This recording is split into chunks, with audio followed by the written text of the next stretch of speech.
A paz do Senhor Jesus, meus amados irmãos, vamos começar aqui mais um cafezinho com Jesus. Eu sou o pastor Alex que apresenta o cafezinho e hoje nós vamos começar aquilo que vocês tanto queriam. Carta aos Romanos. Nós vamos ler agora aos Romanos no seu capítulo 1. Aperte o cinto, porque se você gostou de Atos, a gente teve um intervalo de uma campanha agora, graças a Deus, muito bem abençoada e obrigado a todos que fizeram. Agora nós vamos embarcar na carta de Paulo aos Romanos. Vocês lembram lá de Atos que ele ansiava, ele tinha desejo de ir para Roma. Ele queria estar em Roma. Vamos ler a carta dele, capítulo 1. Paulo, servo de Jesus Cristo, chamado para apóstolo, separado para o evangelho de Deus. Só um adendo aqui para vocês, ó.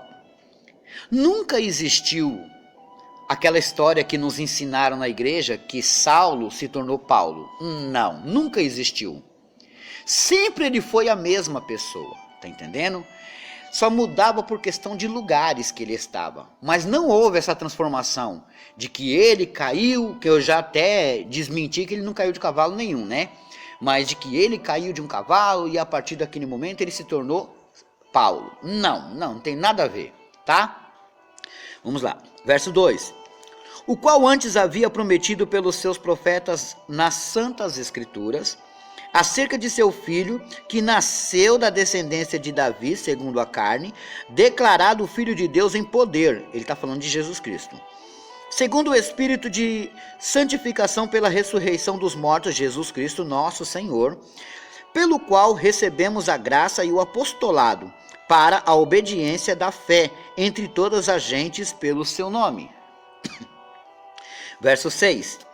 Entre os quais sois também vós chamados para serdes de Jesus Cristo, a todos os que estáis em Roma, amados de Deus, chamados santos, graça e paz de Deus, nosso Pai e nosso Senhor Jesus Cristo. Né? Ele está mandando uma carta, então ele está fazendo aquela primeira saudação. Vamos lá?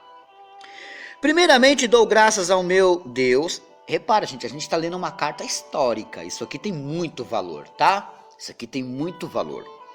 Primeiramente dou graças ao meu Deus, por Jesus Cristo, acerca de vós todos, porque em todo o tempo é anunciada a vossa fé.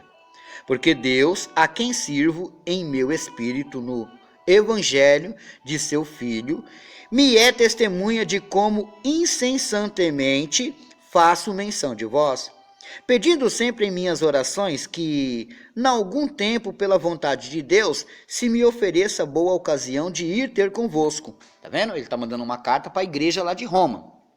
Existia fiéis lá. E aí agora ele quer porque quer estar lá. Olha só.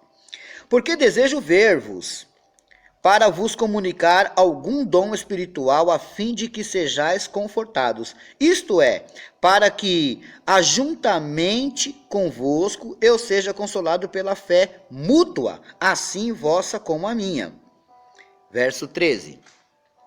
Não quero, porém, irmãos, que ignoreis que muitas vezes propus ir ter convosco, mas até agora tenho sido impedido, para também ter entre vós algum fruto, como também entre os demais gentios. Né? Ele está deixando claro aqui que ele tinha uma vontade de estar lá em Roma, esse era um desejo dele, né? Esse livro, essa carta que ele mandou para os romanos, tem 16 capítulos, tá? Então, vamos ler aí, e na medida do possível eu vou parando e vou explicando um pouco para vocês, olha só. Eu sou devedor, tanto a gregos como a bárbaros, tanto a sábios como a ignorantes. Verso 15. E assim quanto está em mim, estou pronto para também vos anunciar o evangelho, a vós que estáis em Roma. Olha que lindo. Ele se sente devedor de fazer a obra de Deus naquele lugar, para aquele povo. Hoje as pessoas, não, o problema é dele, não chegou nele, o problema é dele. O evangelho tem que ir aonde dá. As pessoas hoje são um pouco mais ignorantes. Mas Paulo está dizendo que era devedor a isso, né? Olha só, verso 16. Porque não me envergonho do evangelho de Cristo, pois é o poder de Deus para a salvação de todo aquele que crê, primeiro do judeu e também do grego, porque nele se descobre a justiça de Deus de fé em fé, como está escrito, mas o justo viverá da fé.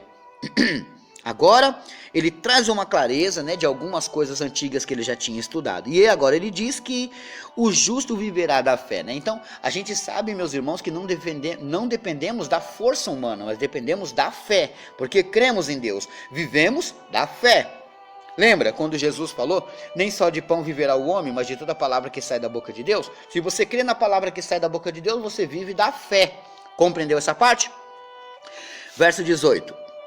Porque do céu se manifesta a ira de Deus sobre toda a impiedade e injustiça dos homens, que detêm a verdade em injustiça. Então, olha que matéria legal.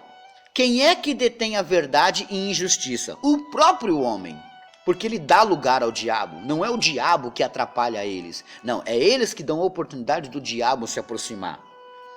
Porquanto, o que de Deus se pode conhecer, nele se manifesta, porque Deus o manifestou. Porque as suas coisas invisíveis, desde a criação do mundo, tanto ao seu eterno poder, como a sua divindade, se entendem e claramente se veem pelas coisas que estão criadas, para que eles fiquem inexcusáveis, né?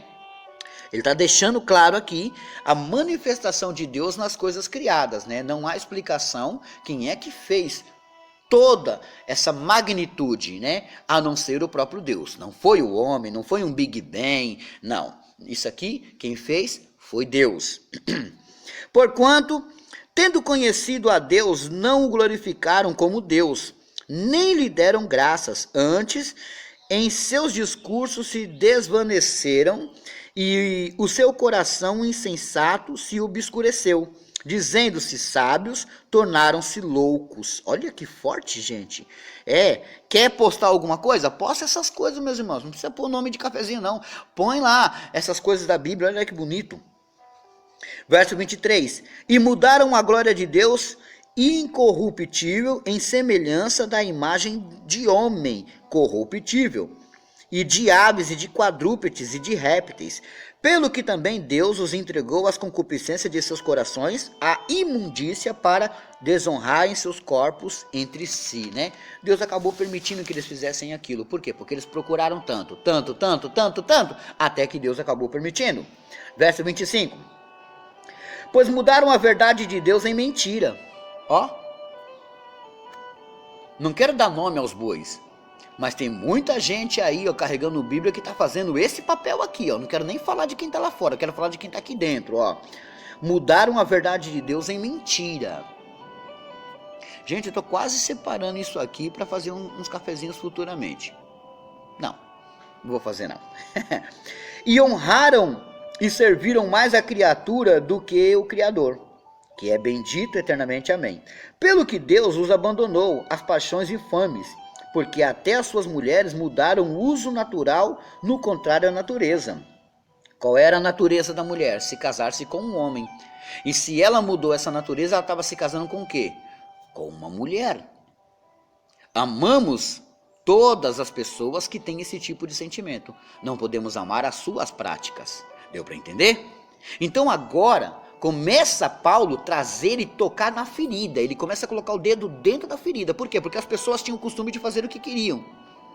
Já naquela época, já estava tendo muita coisa nesse nível, né? Então Paulo agora chega e fala, olha gente, estou mandando uma carta para vocês para mostrar que mudaram a verdade de Deus em mentira, tá? Estão começando a contar coisas e dizer coisas que não tem nada a ver. Então tá tudo errado. Verso 27.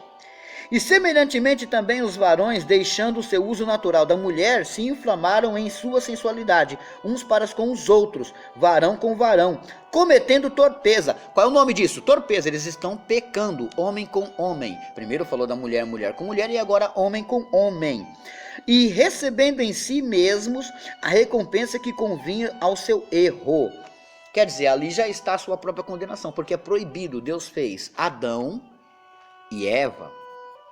Deu para entender? Deus fez Adão e Eva. Se tem algum homossexual me ouvindo, saiba que nós não temos nada contra você. A Bíblia diz que o ato pecaminoso de um homem com um homem é pecado. É a Bíblia que diz. Tá com raivinha? Tá bravo? É a Bíblia, não é eu, tá? Mas a gente tem que pregar a verdade, meus irmãos, que vocês têm que se converter, vocês têm que sair desse negócio. Tanto mulher que gosta de mulher, como homem que gosta de homem. Não pode. Tem que mudar esse uso natural que está, esse uso contrário que está tendo aí. Paulo chegou arrebentando. No capítulo 1, Paulo chegou arrebentando, meus irmãos. Ele não quer saber. Ele está falando, olha, vamos começar a trazer ordem aí, gente. Porque o que vocês estão fazendo aí está errado. Ué. Está diferente as coisas. Verso 28. E como eles se não importaram de ter conhecimento de Deus, assim Deus os entregou a um sentimento perverso, para fazerem coisas que não convêm.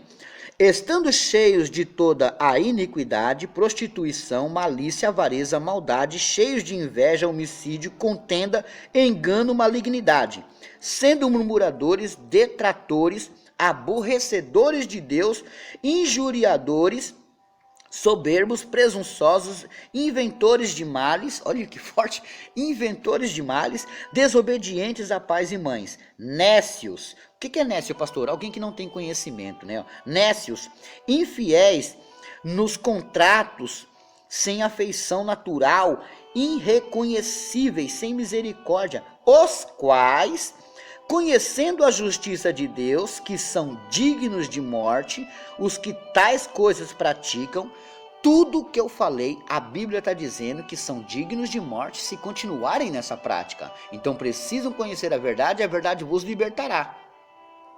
Não somente as fazem, mas também consentem aos que as fazem. Sabe aquela mãe que fala assim, meu filho é gay. Ela não tem que expulsar de casa, mas ela tem que orar. Tem. Meu filho, a minha filha gosta de outra mulher, mas a gente aceita lá em casa. Opa, lê o verso 32 para mim. Eu vou ler de novo para você, tá? Não vou ler não, porque meu tempo tá acabando. Eu tô querendo fazer aqui uns 12 minutos para vocês todo dia. Vou ver se eu consigo, tá bom? Então, meus irmãos, nós paramos aqui no verso 32, né? Ó, e amanhã a gente continua, né? Foi forte? Você não sabe o que vem por aí. Você nem imagina o que esse Paulo causou, né? Olha só, lição de casa, Êxodo 33:14. Êxodo 33:14. Hoje eu quero desejar um feliz aniversário para minha amiga e irmã, a Jéssica, lá de Pernambuco, tá fazendo aniversário hoje. Jéssica, feliz aniversário. Deus abençoa grandemente a vossa vida, tá bom? Que o Espírito Santo fale mais, cada vez mais ao seu coração, te abençoe mais e te faça essa mulher especial, tanto ao seu esposo como à sua filha, né? Também quero mandar um abraço aqui, ó, e um feliz aniversário para a irmã Adriana, do grupo Eis-me Aqui, Senhor, lá de Santo Amaro, Bahia, né? Feliz aniversário, varoa, Deus abençoa grandemente a vossa vida. Quero aproveitar e mandar um abraço para a Gisélia e o Tiago. Né? Eles estão morando lá em Minas Gerais, né? E eles estão maratonando lá no YouTube. Eles vão lá, escolhem um estudo e ficam estudando, meus irmãos, né? Olha só. Então, Gisélia, Tiago, um grande abraço do pastor Alex a vocês, tá? Muito obrigado por escolherem esse canal para estudarem a palavra de Deus. Aproveitando, vamos falar de 3 rádios. Tem bastantes rádios aqui, ó. Vamos falar de 3 rádios que eu ainda não mandei abraço. Olha só. Eu tô colocando um pouquinho a cada dia, meus irmãos, ó. Hoje eu quero mandar um abraço para os ouvintes da Rádio Taperol FM 87,9, na direção do irmão Vanderly Lima, programa Deus é Bom em Todo o Tempo, lá na Paraíba, né? Um abraço para os ouvintes da Rádio Web Nova Adoração, Bruno Balbano, lá do Paraná. Um abraço para os ouvintes da Rádio Web Gospel Aliança, com o Robinho, do Rio de Janeiro, e a Rosângela Maia, do Paraná. Amanhã eu falo de mais rádios. Muito obrigado, meus irmãos, e amanhã tem mais.